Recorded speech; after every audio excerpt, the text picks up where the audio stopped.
Today I want to share with you what Charlotte Mason taught me about traditional foods and homeschooling.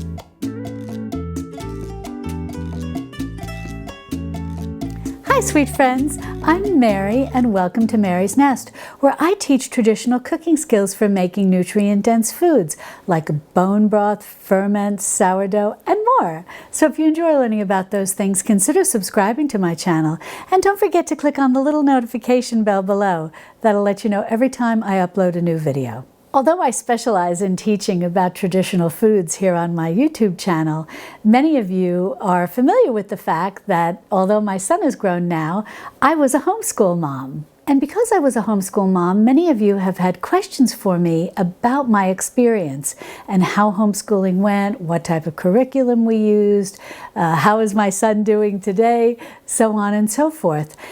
Because so many of you are in a situation right now, given the times that we're living through, that you are homeschooling your children and or are maybe even considering continuing homeschooling them even after their schools reopen. Now in the title to this video, I mentioned the name Charlotte Mason.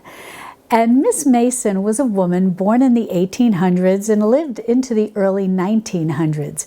And she was an educator. But she just wasn't any ordinary educator. She lived in what they call the Lake region in England. And she saw somewhat of not the best state of schools in her area. And so she wanted to do something about it.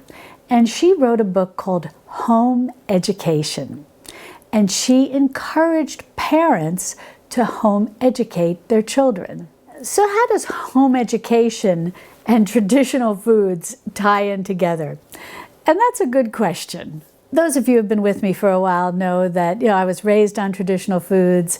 I enjoyed cooking traditional foods. I enjoyed teaching others how to make traditional foods. And traditional foods have always been a very pivotal part of my life. My mother always made traditional foods. That's how I grew up eating. And so it's very important to me. And when I married and had my own child, I wanted to feed my son the same way my mother had fed me. And so I started cooking those things that my mother had cooked. Bone broth, sourdough breads, good wholesome home cooking with real food. And then I discovered the book Nourishing Traditions by Sally Fallon. And that really was a vindication of everything that my mother had ever taught me and had ever talked about. Sally made, butter, eating butter fashionable again, and even lard, for making pie crusts and using in cooking and so on and so forth. And so I always really embraced that. And as I've shared with you, I'm well into my 60s now, and I'm a product of the 1960s. And so I often joke that my mother, although very much a lovely and sophisticated lady, had the heart of a crunchy granola mom, as they said, back in the 1960s. She loved Adele Davis, loved cooking with whole grains. And so she passed on that crunchy granola mama heart to me. And so when I discovered Nourishing Traditions, I was very happy that this really as I said, vindicated everything that my mother had taught. This is a woman who was living through the low-fat, no-fat movements of the 70s and 80s and kept eating her butter.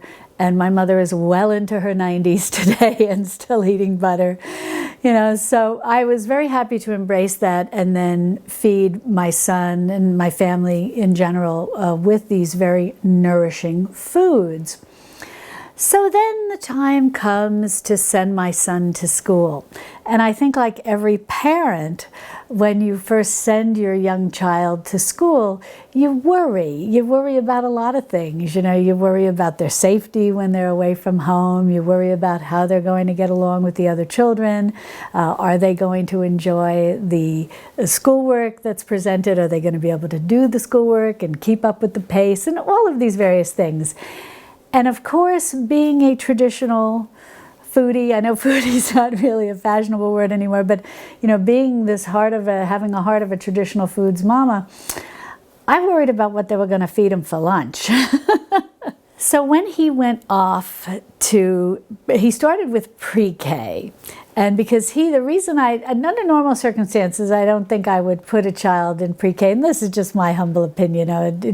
It varies, with every child and every parent, every home situation. But he was older. His birthday just kind of missed the right cutoff for when children are the right age to go to kindergarten. So he was really at the kindergarten age.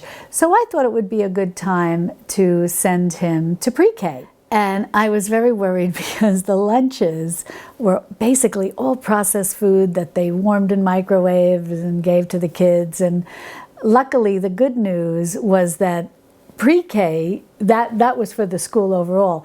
Pre-K was just 3 hours. So I gave him a good breakfast. He went there, had some kind of snack when he was there, and then I picked him up at 11 o'clock. So he was home for lunch. So all went well. I still had control basically over most of the food, and I felt good about that. Then came kindergarten. And so there were the chicken McNuggets and all the different kinds of foods that they feed kids, and the different processed foods that are basically some kind of fast food that's basically warmed up and then served to them.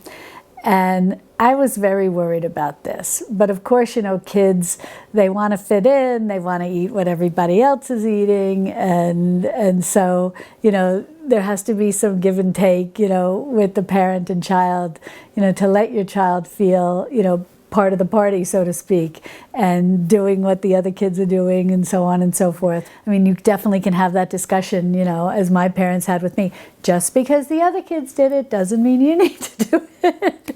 But to a certain extent, when it comes to lunch, that's a festive time. And so, you just say, well, you throw your hands up and go, well, we'll make the best of it. But the good news was my son actually wanted to bring his lunch, because other kids were bringing lunch too, because I think some other parents had the concerns I did. And they were really twofold. One, the food didn't look particularly healthy, and number two, it wasn't inexpensive.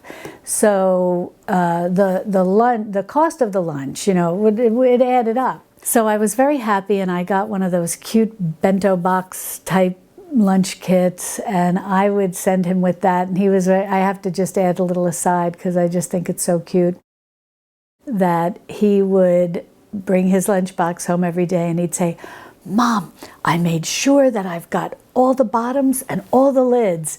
And he did that all through kindergarten. I was so proud of him. He never lost a lid. They have all the little boxes and whatnot. So that was great. I was able to control the food and send him with nice, nutritious lunches. But okay, what does this have to do with homeschooling?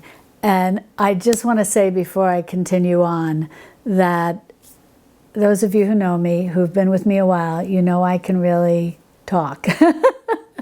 So I will put timestamps in the description below underneath this video and in the pinned comment, so that if there's a particular aspect of homeschooling, the homeschooling discussion that I'm going to talk about, that you want to jump forward to, please, by all means, feel free to do that. Okay, so what does all of this have to do, the lunch and the school and kindergarten, have to do with homeschooling?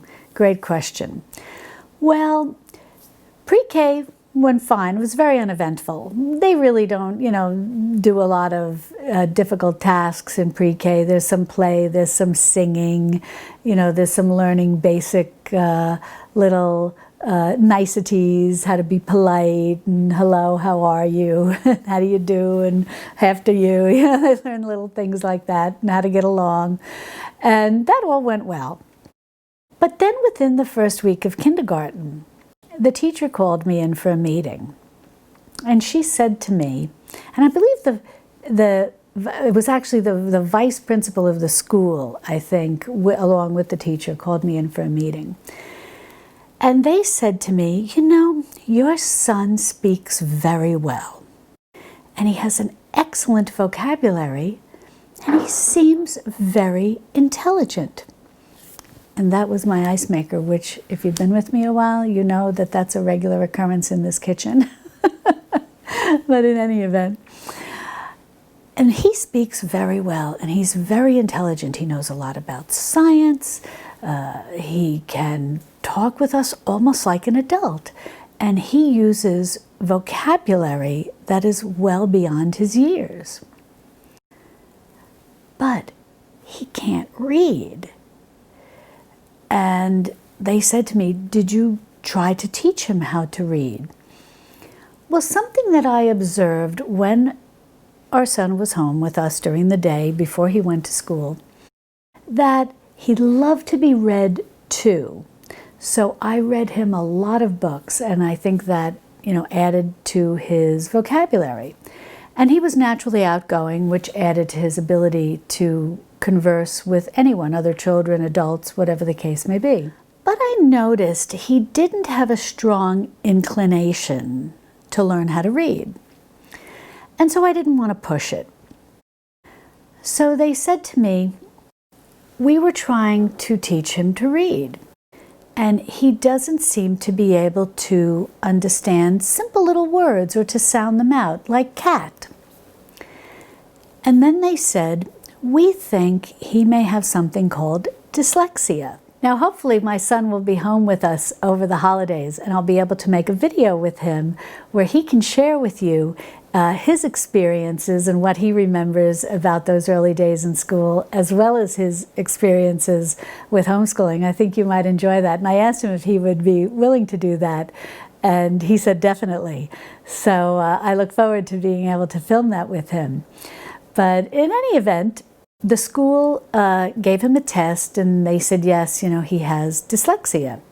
And we're really not prepared to provide any remediation, any tutoring to help him learn how to read. So this was just a small little school. And so I said, can I find, they had talked to me about reading therapists and reading therapy and all of this. So I said, can I find one of these reading therapists, and could I make arrangements to have them come to the school at some kind of free period time? My son wasn't a napper, and they were napping in kindergarten. And, maybe could he have the reading therapy if I brought the reading therapist to the school? So they said that may work out well. So I looked into finding what's called a certified academic reading therapist, and they were not easy to find back then. And I found this young girl who was studying to become a certified academic reading therapist, but was not actually one yet. But in order for her to, she was doing the studies, but in order for her to become certified, she had to have a certain number of hours working with children, teaching them how to read, who had dyslexia. So she and I had a lovely conversation, and she was a lovely young woman. And she said, how about if I charge you a reduced rate and I teach your son, and then that will help me qualify with my hours, so on and so forth. And so we worked that out, and she would come to the school. Unfortunately, the school worked it out that the only time that I was able to have the reading therapist come, and she had to come every day, was the last period of the day. And you're dealing with someone who's 6, 7 years old, and they're tired and all, and it didn't work out very well. And she was wonderful, and she wound up staying with us through the early part of our homeschooling. But it was very hard for my son at such a young age, doing something that was very taxing on his brain late in the day.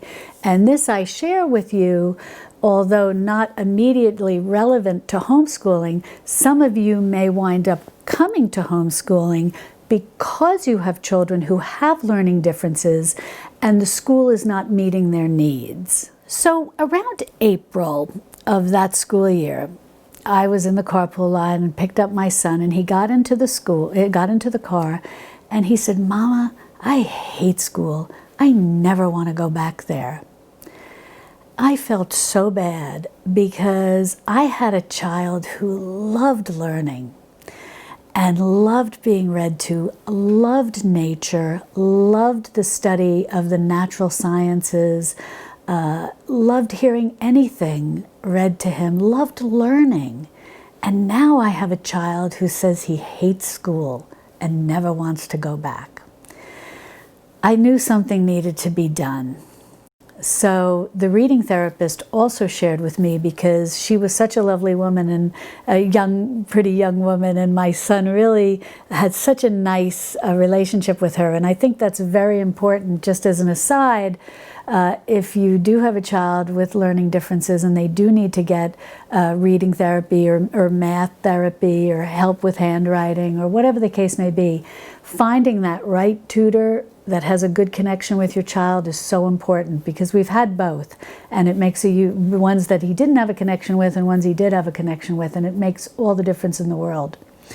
But in any event, she shared with me that, our son seemed very unhappy, and I said, yes, he's sharing with me that he really hates school and whatnot. So she proposed an idea. She said, "Have you ever thought about homeschooling?" Now, this is a long time ago. Homeschooling wasn't really mainstream. I don't think there was anybody out immediately in the area where we live out here in the Texas Hill Country that was homeschooling. And I said, I never thought, no, I don't know anything about homeschooling.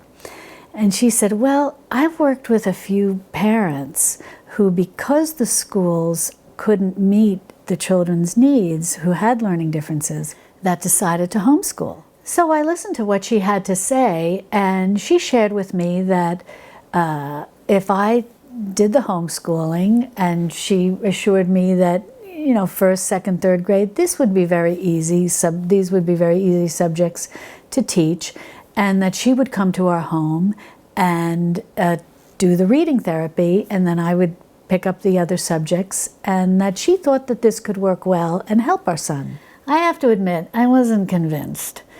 And so I said, well, let me think about it. So I called our little local public school, and I talked to a lovely woman who, this is many, many years ago, so I don't think I'm talking out of school, so to speak, but she basically talked to me off the record.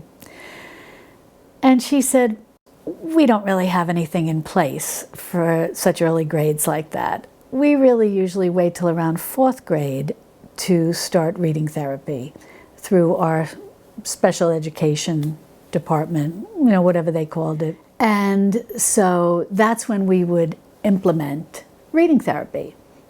But at least they were going to implement reading therapy, I thought. Maybe this is an option. I don't know. But then something changed. I saw a notification, and I don't know, maybe a flyer came in the mail or something. Again, this is a long time ago. And it was about a presentation of a woman named Dr. Sally Shaywitz.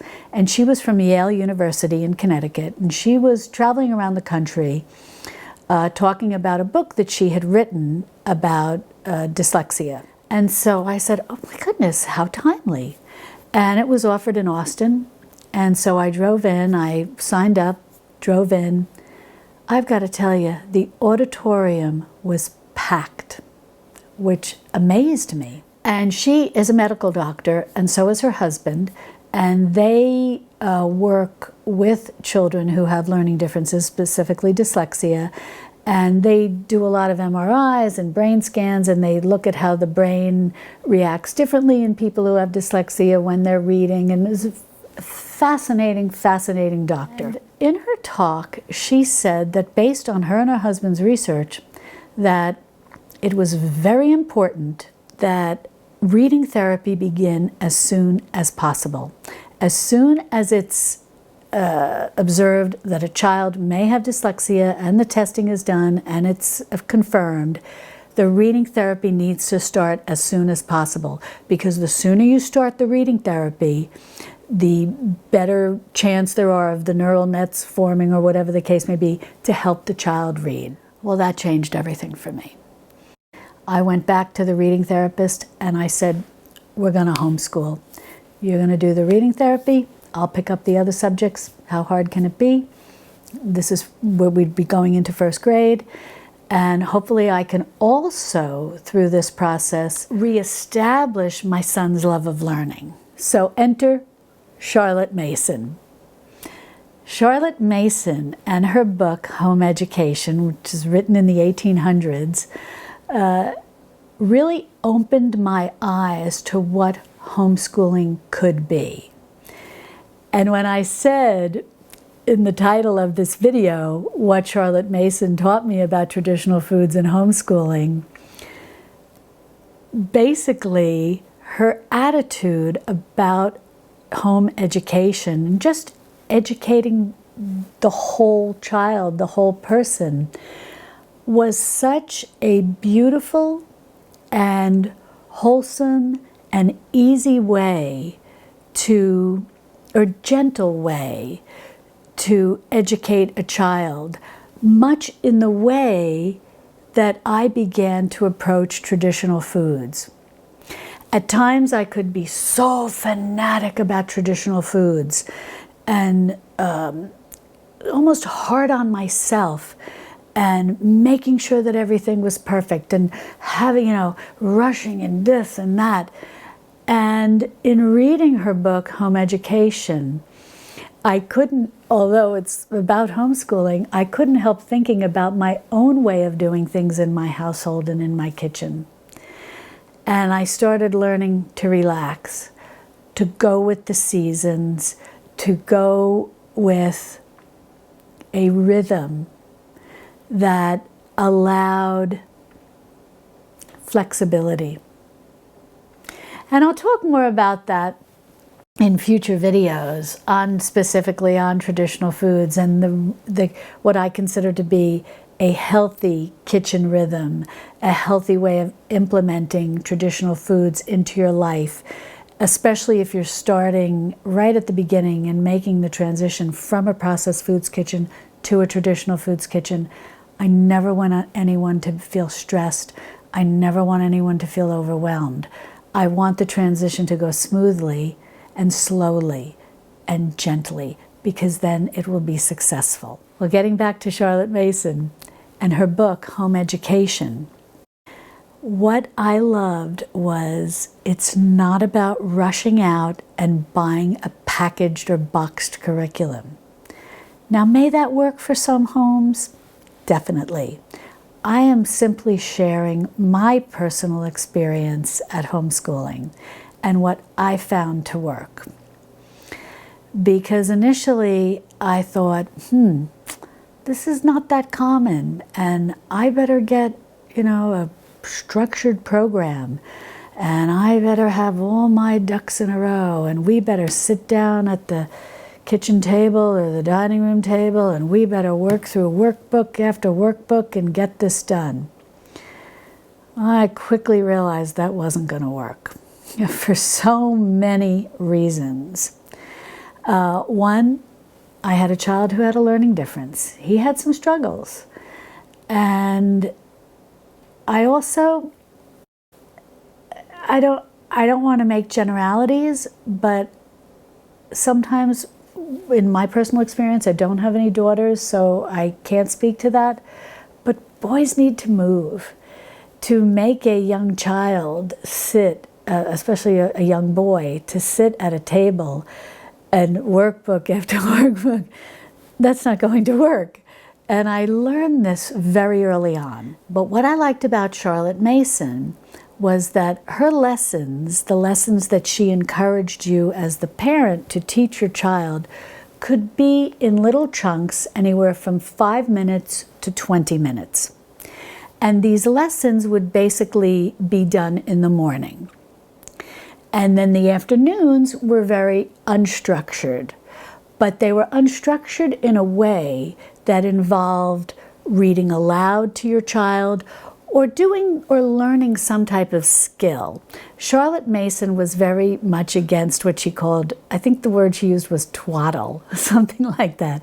But she was very much against just doing these odd little crafts or whatever the case may be that didn't produce something in the end that was useful and helpful.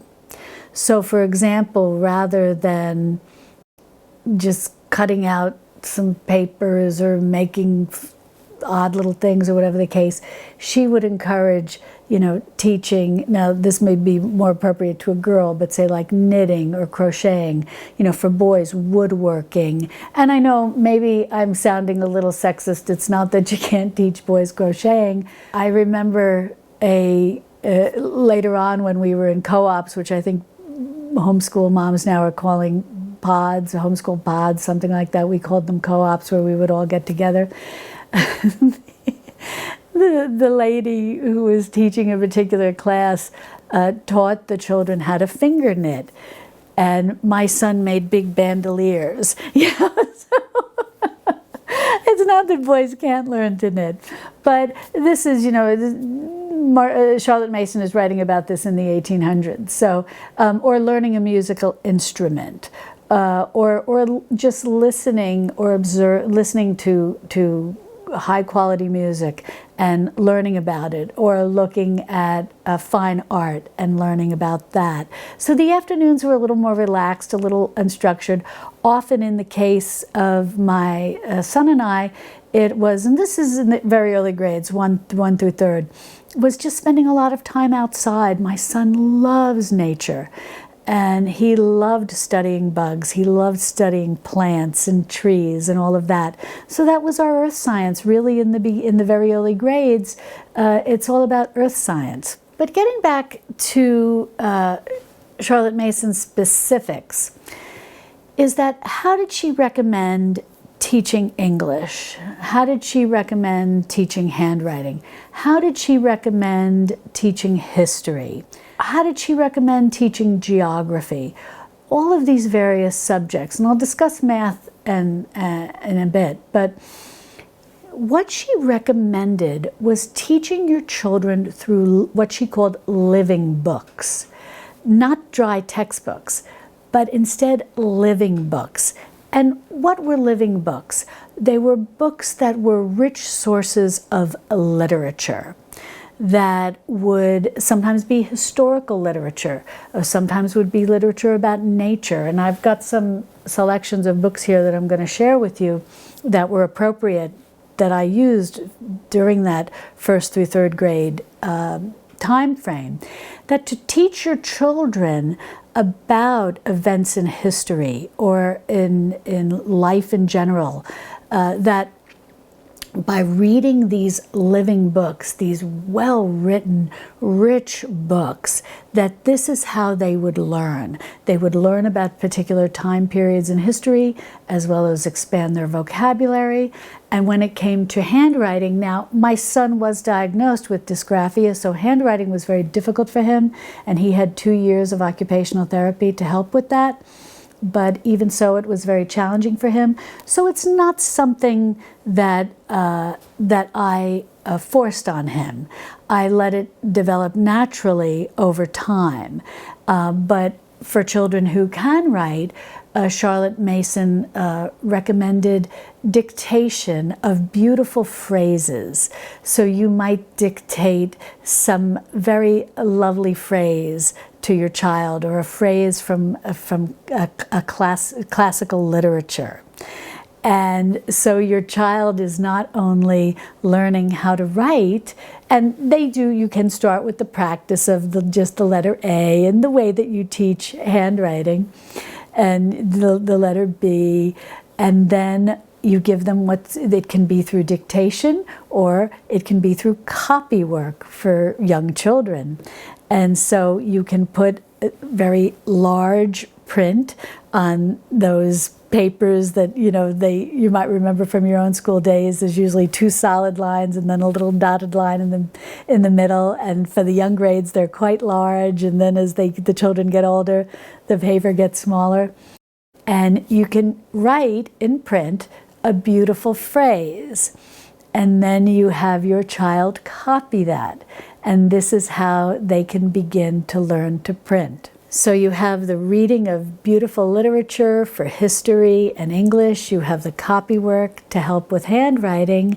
And then you have the nature study, the outside time where you're exposing your children to a lot of nature so that they don't develop, as that funny little expression there is, so that they don't develop nature deficit disorder.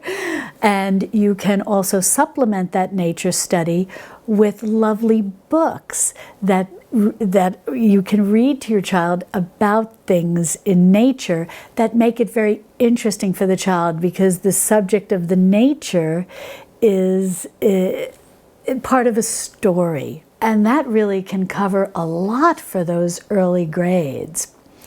And then when it comes to math, again, you're going to be teaching, especially in the early grades. We'll talk about as we go on to the older grades. I'll share with you what we did with co-ops and that type of thing. But in those early grades, if you're dealing with young children, you're really working on addition, subtraction, and then as they get a little older, multiplication and division. And you want to spend a lot of time on that. And you want to really reinforce it, because it's often found that when children don't do well and have a really good base in those basics, they struggle with higher levels of math, learning higher levels of math. So in very early grades, you do very simple things with math. You can play little games. There are so many out there today. The selection of things you can choose are incredible. And you can even work this into when you're outside with your earth studies, your natural sciences, with little pebbles. In the home, you can have little toys. If you have 3 toys and I take 2 away, how many do you have left? Very, very simple things. Now, our son was also diagnosed, and he will share all of this with you. And he's very successful, very well-adjusted, very nice young man today. He's in his 20s. He was diagnosed with dyscalculia. So he had dyslexia, and then he had dysgraphia, trouble with handwriting, and then he had the trouble with math, the dyscalculia.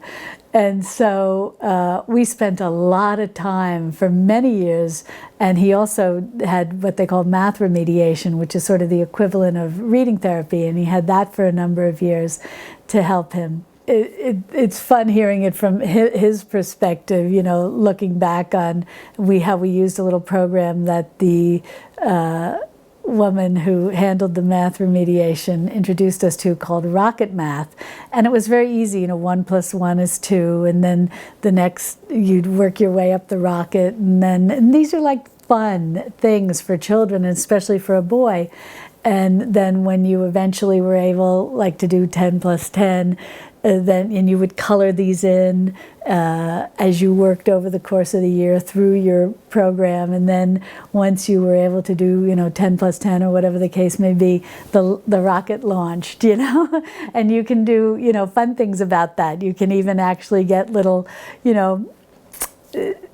these are old-fashioned now, and I don't know what the toys are available today, but we had those little things where you could it's like a little man on a parachute, and you could throw him up in the air and he would come down. And so you can do little celebrations and do things like that you're launching the rocket, But really, so it's just a matter of finding little simple ways of teaching math. And none of these are firm, set in stone, structured programs. Now, if you have a child who loves workbooks and can do all of that, that's wonderful.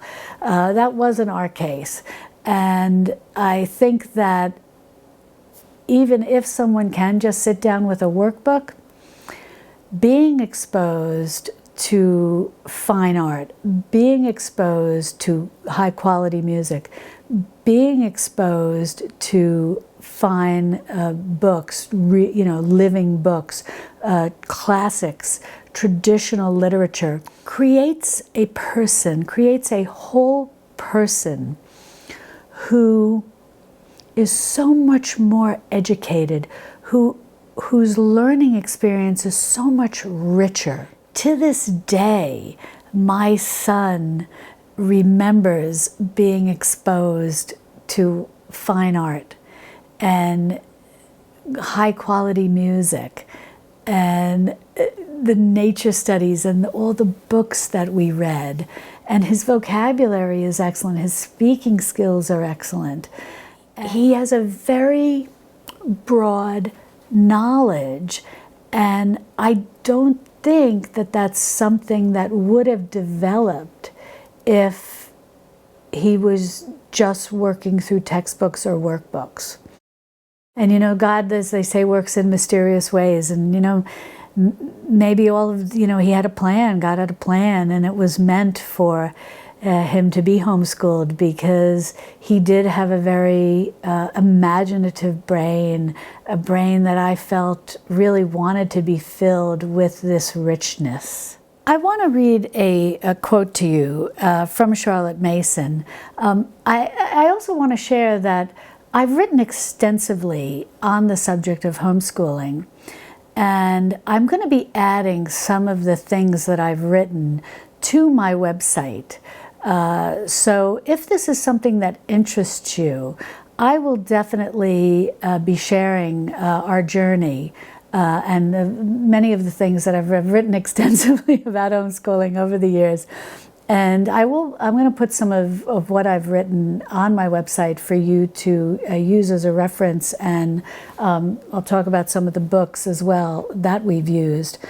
And that is something that I want to say in terms of the books that we use. Something that I really like about Charlotte Mason's program, for the most part, a lot of the books that you're going to want to use are going to be available to you at the public library. There's very little startup costs to homeschooling when you homeschool this way. Over time, if there are particular books you really like, you can purchase them. Most I found at used bookstores, because generally used bookstores have very large children's sections because parents are recycling and selling off things as the children grow older and whatnot. And as I said, many books we took out of the library to read.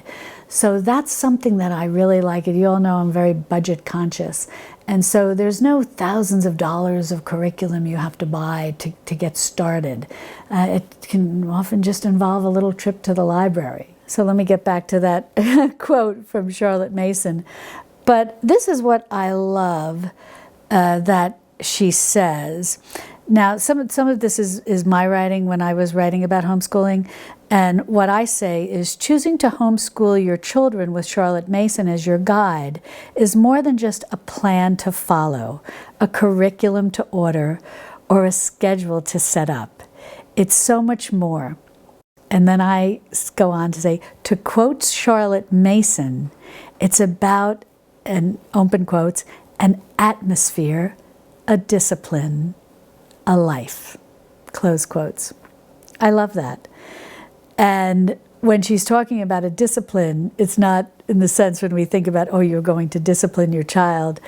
It's in a negative way. It's about a discipline of the mind, that you are creating a love of learning, a desire to learn, and where one is in control of their mind, in control of their thoughts. And that's so important. It's as Shakespeare said, to thine own self be true. To know that you are capable of learning. And this was very important that I always stressed, with my son, especially, with the challenges of having a learning difference. and struggling when he would say, I can speak well, I have a good vocabulary, I know a lot of things, and good grief, every morning I get up and I can't remember how to read the word cat. And that can be depressing. It's a struggle. But with a gentle way of learning like this, creating a pleasant atmosphere of learning and creating a life of learning for a lifelong learning, you create the discipline of the mind to want to learn, to want to digest information and sit sometimes and just sit quietly sometimes and think about what has been read to you, or if you are a good reader, what you have read, and to digest it and to think about it and to apply your own thoughts to it, not the thoughts of others, not the influence of others, but to your own sense of what you think and feel about something.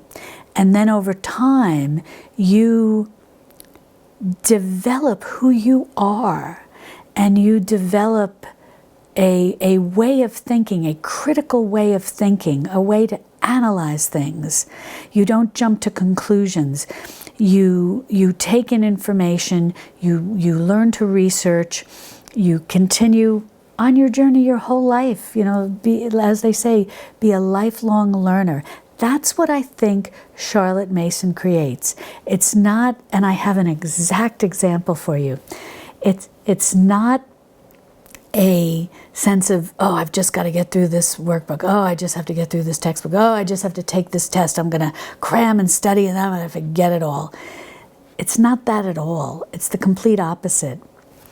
And I will share with you why I really believe in this system and believe this to be true, that it creates, that this type of way of learning creates lifelong learners. Our son did eventually go to high school outside of the home, brick and mortar, as they say. And he was in 9th grade. It was a small school, but he was in 9th grade and he was very happy. He was always a very social kid. And he socialized a lot in the co-ops we were in from 4th grade on, and looked forward to even a bigger school. And he went on to go, as I said, into 9th grade. And at the first parent, and he was having a great time. And at the first parent-teacher meeting, the teachers were so cute, because every single one of them said, I love your son. He's not the least bit jaded. He has a love of learning. He's so excited to be here.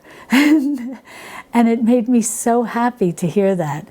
And these teachers would say to me, oh, so many of the kids I teach, they're already jaded, they don't like school, they're not paying attention, whatever the case may be. Cell phones weren't super popular then yet, so teachers didn't have as much of a struggle with it as I probably imagine they do today with kids looking at their phones. But that made me very happy. And it's not something that you can teach. I don't think, and this is again all my humble opinion, I'm simply sharing my personal experiences with you. It's not something you can teach. It's something that becomes intrinsic in the child, in the learner, in the lifelong learner. So I really liked that. And then I went on to write, after I said, to quote Charlotte Mason, it's about an atmosphere, a discipline, a life. Then I go on to say, it's about creating an environment where your children feel safe, loved, and are allowed to explore and learn and excel in those areas for which they have a passion. We are simply there to guide them on their path, gently showing them the way. Now, I want to talk a little bit about the types of books that I used in those early grades. Eventually, when my son reached 4th grade, we decided to join a co-op. Now, prior to that, I formed a little homeschool group when we started homeschooling in 1st grade, and put it out, you know, on the internet. I think that there was no Facebook, no, none of that. I think it was Yahoo maybe, and formed a little Facebook group and just put it out there. And basically talking about the area that we lived in and that we were homeschooling. Hello, is there anybody else out there? And sure enough, little by little, people started contacting me. And next thing you know, we had a little group. And that little group was wonderful. And it served us very well. And even through our co-op years, it served us very well, because we always had that little group. And what's fun about this is, getting back to traditional foods, is that many of these homeschool moms, I'm an older mom, my son was born when I was in my 40s, and many of these homeschool moms were younger moms. But they knew that I had an interest in traditional foods, and I introduced them, because they knew I had knew a lot about traditional foods. So I introduced them to the book, Nourishing Traditions. Eventually everyone had a copy, and they were like, Mary, you need to teach us. And so every Saturday morning I would run a cooking class. It'd either be here in my kitchen, or I'd become like the little traveling cooking teacher, going to different homeschool moms' homes. And I would teach ferments and bone broth and sourdough and all of these things. And it was so much fun, and it was really wonderful. But in any event, in 4th grade, we found this lovely co-op that some of these homeschool moms also were going to be going into with their children as well, or had older children that were already in them. And it was a lovely co-op. And we started in 4th grade, because that's a good age where they tend to start to delve in a little deeper to subjects. But what I loved about the co-op was it basically followed the Charlotte Mason format. It was teaching with these wonderful living books, a lot of literature, math to, like what I wrote, that allowed the child to have success and to excel. So unlike a traditional brick and mortar school where my son struggled with math, he was able to do something that was easier and something that he could have success in, rather than feeling frustrated and like a failure. You never want your child to feel like that. You want them to feel that they can have success, and that they're learning, and that they're on that path, on that journey of learning. And so that was excellent. And then the science was somewhat of still a continuation of the earth sciences, and bringing in a lot of nature and things like that. And that was really, it was just a wonderful program. Then when he got a little older, and I don't know if I can remember exactly. It might have been 6th, 7th, and 8th grade. I think we did the co-op for 4th and 5th, and then for 6th, 7th, and 8th, what we did was we formed another little co-op, because unfortunately that co-op had to relocate where it was going to be located in terms of the space that it was renting, and it was a little too far for us at that point. But so we decided, some of us moms got together, and we formed our own little co-op more locally. And we found, and this is something that I recommend that you look into if you're educating older children. We all wanted to continue with Charlotte Mason, and we continued the living books, and we continued the copy work, and learning history and literature and fine arts and classical music and things like that. We continued with all of that. And then we found a retired school teacher, but was relatively young. She was in her 50s. And she was a retired school teacher, and she had been a high school math and science teacher. Very intelligent woman. And we hired her to teach math and science for our co-op. And it was very affordable because all of us chipped in to pay her. And she would come twice a week, and she would work through math almost individually, because our co-op was relatively small, individually with children at where they were at their stage in learning. And then she would teach science generally to the whole group. And she would bring all her supplies, and we invested in a microscope, and she made it a lot of fun. The kids were standing up, they weren't sitting down or being lectured at or anything like that. She taught it in a lab a way where the kids were actually hands-on and doing things. And she taught over those 3 years, she basically covered what would be taught in 6th grade science, 7th grade science, and 8th grade science, and she did an excellent job. So if you are working on those homeschooling middle school years, looking into those co-ops or homeschool pods, like I understand that they're called today, is a cute name, look at the potential of actually finding a teacher to help with those more technical subjects like math and science. I think that can be, this concept of a co-op can be extremely helpful.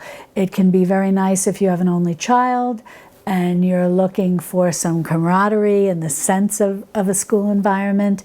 And it can also be very helpful when you have either a teacher, or sometimes we even had parents who their background was in science or math, and that they would teach different things. We even had, fun things like, so we have a friend who's very knowledgeable about astronomy, and we would get the kids together at night and have the telescope and learn like that. And it just, again, it just encourages lifelong learning and interest. It's not just sitting in a chair behind a desk for the majority of the day listening to a lecture. It's constant engagement with the learning process. So what exactly are learning books, living books, and what are these for the early grades? And something that I just want to show you an example of. This is a wonderful book, and this is by an author. The name of the book is Pagoo, and it's by Clancy Holling, or he goes by Holling C. Holling, I think. But he has a whole line of books, and this book has been out many years, and I'm confident that you will find this at a used bookstore. This was written, I think it says 1957. My arms aren't long enough. Yes, 1957. And this is a wonderful book all about a little crab and his adventures in the ocean. And my son loved this book. And we would just read a chapter every day, and it's beautifully written, and it gives a wonderful introduction to your child all about marine life. And while we were reading this book, and I think we may have finished it, we took a little drive down to the Texas coast, and we actually found hermit crabs. And our son was able to see them live and in person, up close. And another time, we were on another trip.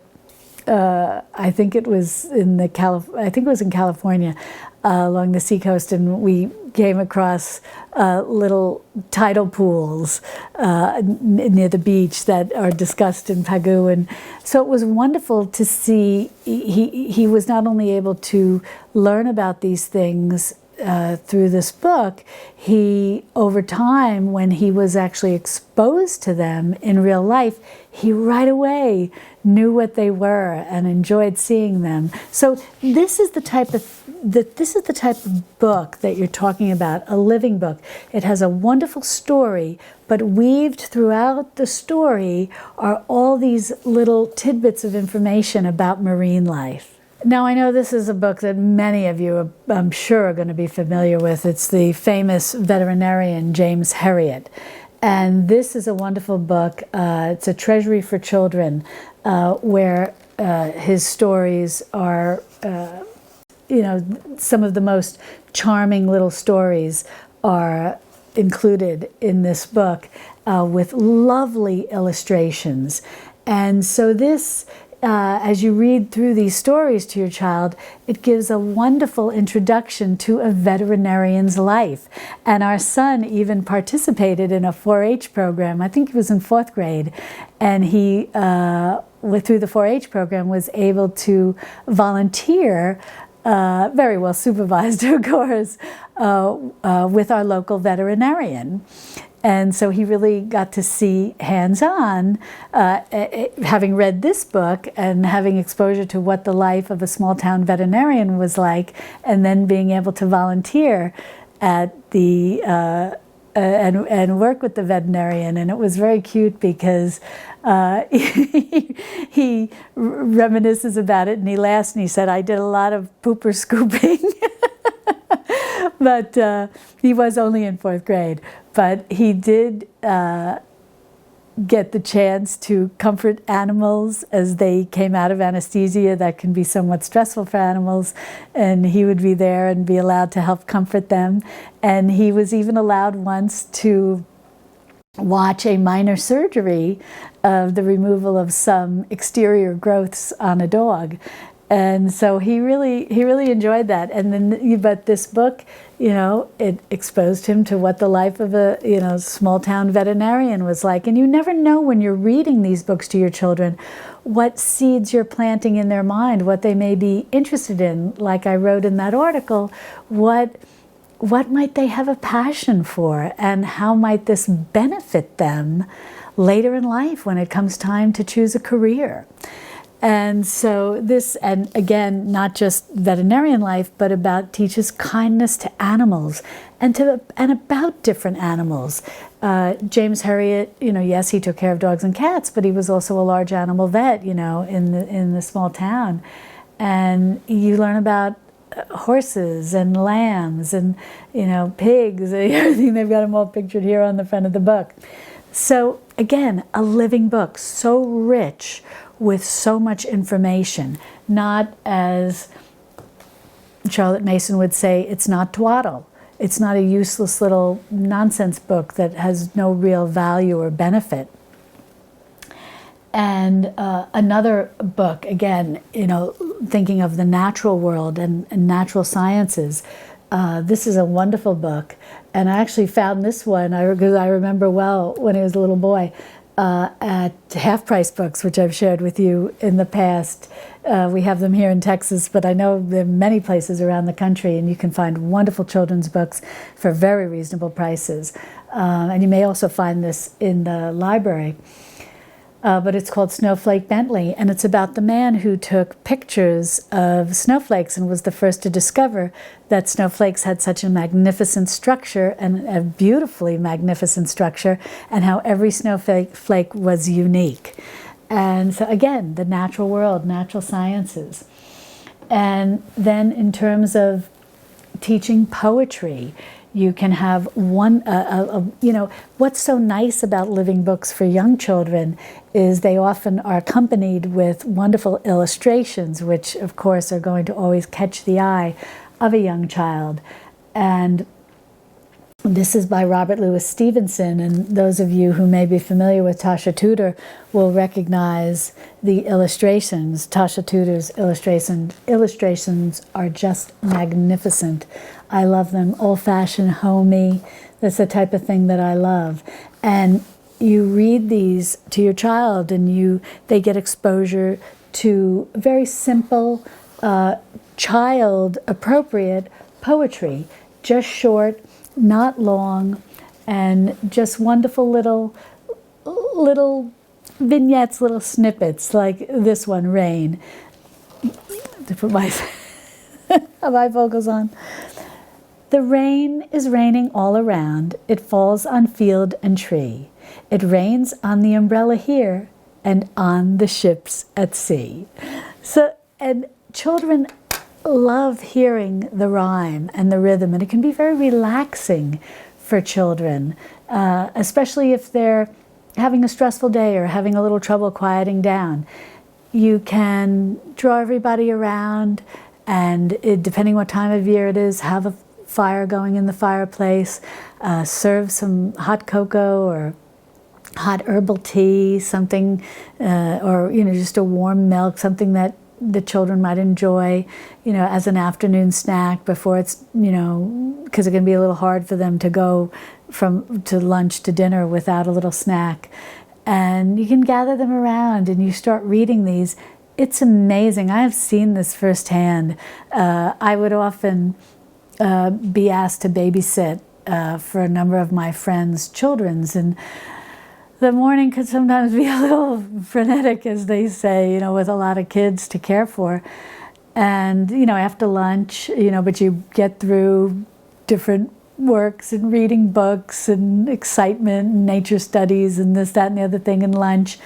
And then in the afternoon, I'd often, gather the kids around and read books like this. And it'd be amazing how they would all just calm down and they would be saying, more, can you read more, And this type of thing is excellent for copy work for young children, because you can take just one of those verses from one of those poems that they're familiar with and just write it out very large, and then give them the same type of paper with the lines and the little dot in the middle and let them copy it.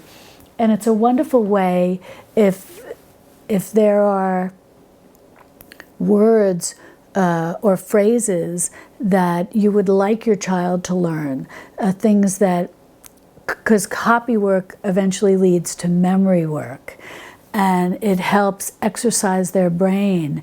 For example, to that little poem about rain, you have them write that and copy that, and they are learning the handwriting, and at the same time they're learning that little poem. And then they can recite that little poem, and we would sometimes, in our homeschooling co-ops, we would have them sometimes do little book reports, but they involved maybe they would, stand up in front of the other children and maybe recite a favorite passage or recite a poem if they were reading a book about poetry. And it makes the child feel very proud and very successful. And so copy work leading to memory work, these are all the things that Charlotte Mason encouraged. And I want to mention that you're not just out there on your own when you're doing this, and maybe I should insert something at the very beginning of this video where I start talking about Charlotte Mason. There are programs today on the internet. Yes, you can certainly buy her book about home education, and you can buy other books where people help you walk through how to teach your children or your child in this fashion. But there are wonderful, free, nice resources on the internet. One in particular is called Ambleside Online, and it's because Charlotte Mason did form a little homeschool school, and she also had a school where she taught people how to teach their children or other children in this manner, like, what did they call those people?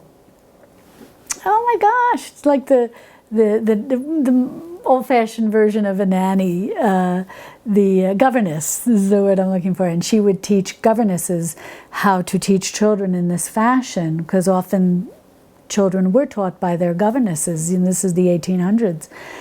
And so the town was Ambleside, and so there is a website called Ambleside Online, and I'll be sure to have that website over on my website. I'll have the link to that website over on my website. But there's others as well that walk you through what books to read to someone in first grade, what books to read to someone in second grade, and so on and so forth. And in doing, and they also explain about the copy work to help with handwriting, and then how to work this copy work and memory work into helping the child to learn how to read. It's a whole structured program for the parent, but how it appears to the child is very gentle, very easy, and very natural. And other books that I really enjoyed reading to my son, this is Tales from Shakespeare. And this is a wonderful book, and this is a junior edition of Shakespeare, but this is edited by Charles and Mary Lamb, and they did an excellent job because they really tried to keep true to the language of Shakespeare and true to the storyline.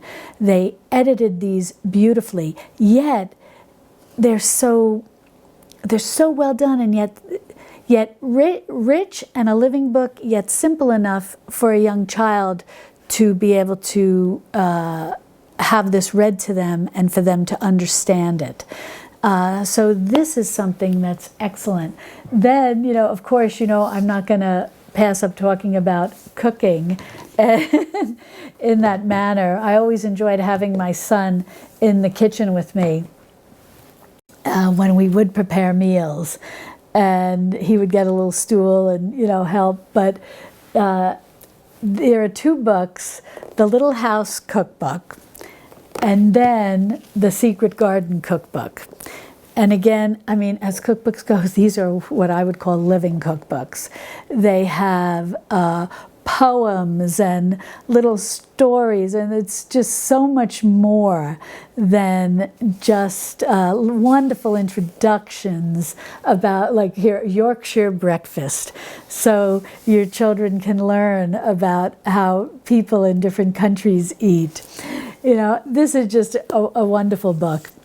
And it goes clearly with The Secret Garden, and this is again a living book. It's a wonderful book to read to your children, to be compassionate and understanding, to learn about children who are ill, to learn about how to nurture a garden and how to encourage things to grow, and how there is hope in healing.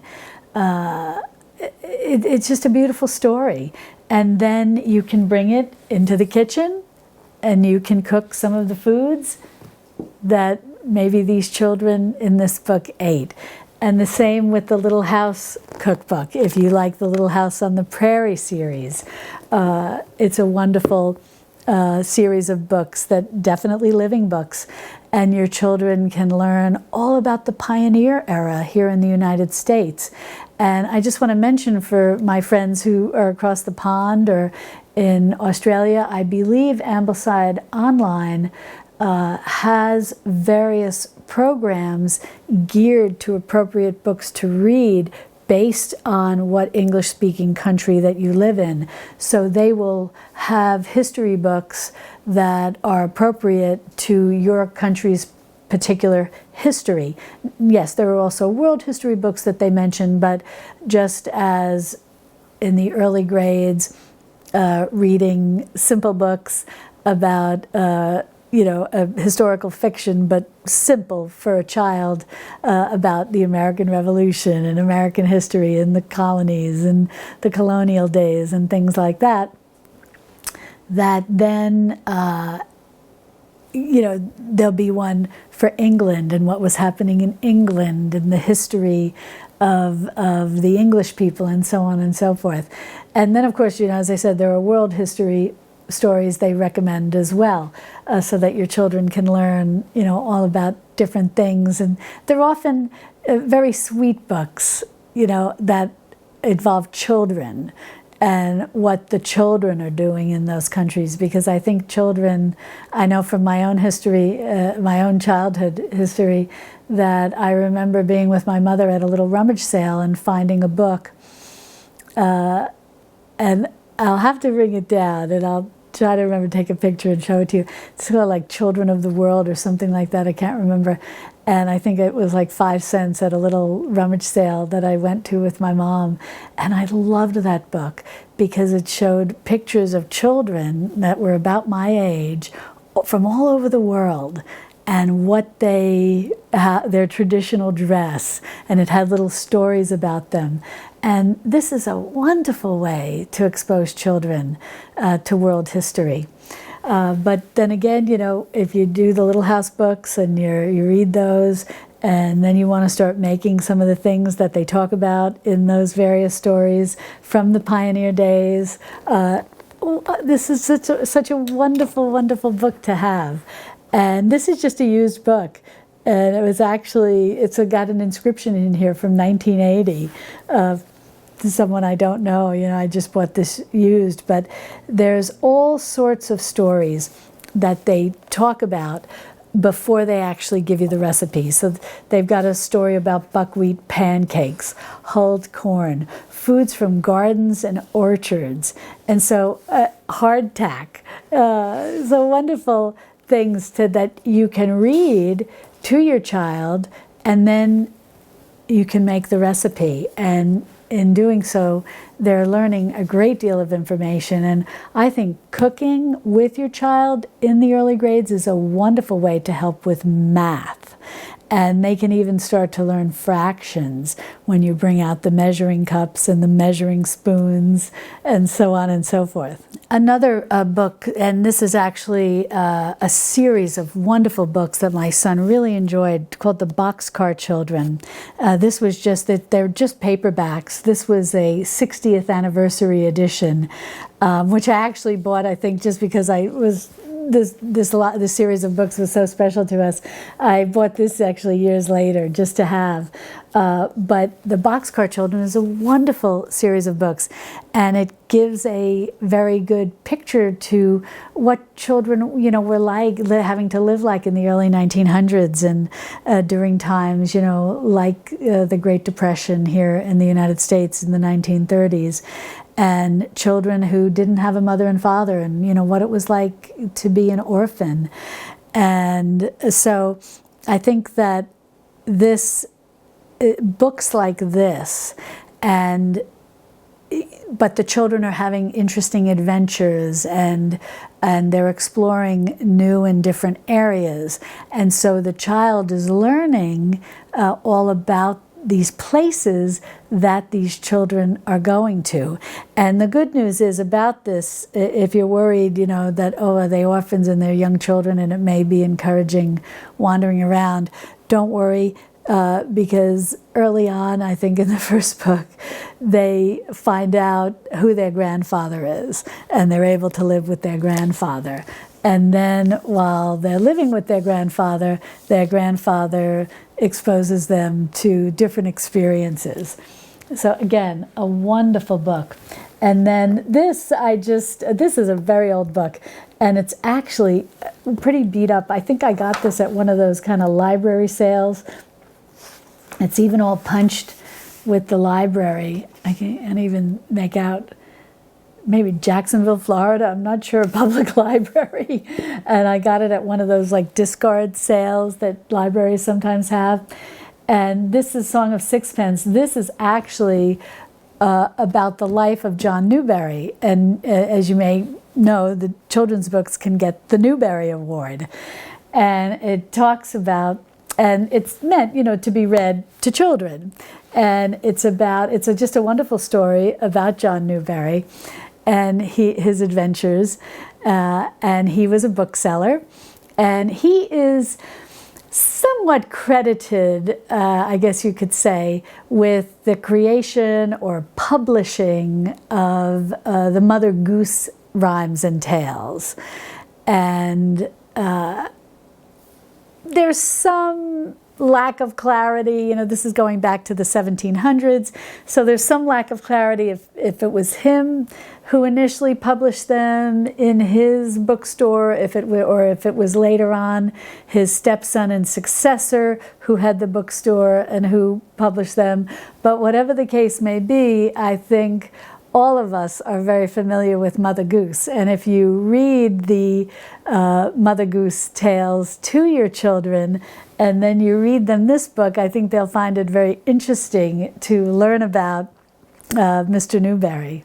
And the nice thing about books like this, which these are true living books, is that when your child sees the Newbery Award on a book, he or she will know that, oh, I know all about Mr. Newbery, which I think a lot of us probably didn't know when we would see the Newbery Award on a book. And again, living books. This is just wonderful, and this is a wonderful way, again, to teach science about the natural world, especially in those early grades. This is The Boy Who Drew Birds, the story of John James Audubon. A wonderful book, and again, a delightful story all about Mr. Audubon. But what's nice is these stories, you really know they're living books when they're based on true people. They tell a little bit about their life, and when you can find them where they're telling the story about when this famous person was actually a young man or a child and beginning to develop this love or this passion for what they ultimately went on to make a career out of, it's a wonderful example for children. So this is a delightful book. As you can see, beautiful illustrations, and it even shows some of his original drawings that he was making and how things that he would do to attract the birds and the notes that he would make. Just wonderful. You really, and I want you to know, living books are not unique. You just have to look for them. Yes, you can have some funny little books, that might be temporarily, popular, whatever the case may be. But there are these types of living books out there that children will get a lot more from than just the little ditties. You want to look for those books that have an enduring presence. Beatrix Potter was one of our favorites.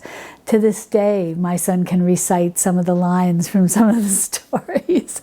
And Aesop's fables teach wonderful life lessons. So you just keep your eye open and think, what books really will encourage learning? It's really, living books are the books that when the story ends, your child doesn't want it to end. They want you to read more. They want you to find more books about the subject. And that can also help you when you read these living books to your children, those that really pique their interest, those that they want more information about. You may be at the very beginning of their journey of developing a passion that will be a lifelong passion, maybe something that will become a lifelong career. But in any event, that is what I wanted to share with you about homeschooling and about Charlotte Mason. And so I hope that this has been helpful. And please leave your comments below. Homeschooling is, with your questions, and I'm happy to do my best to answer you. Homeschooling really is a journey, and every year can be different. But if this is something that you're entertaining, you can do this. And you can do this even if you have a limited budget. And if you can find other parents who are like-minded, and you can support one another and help one another in building these small little neighborhood co-ops where you work together, even if you have to work outside the home, that if you have a co-op structure that you can build with like-minded parents who are interested in teaching children to become lifelong learners, this can be doable. Now, I look forward to expanding on all of this over at my website, and I'll be sure to put a link to that in the description below. And I also look forward to having my son join in on this conversation and sharing more with you about his journey. And if you'd like to get to know him before that, be sure to click on this video over here where he is helping me in our garden. And it was while he was home during everything that's going on now. And I think you'll enjoy getting a chance to meet him. And I'll see you over there in our Texas Hill Country garden. Love and God bless.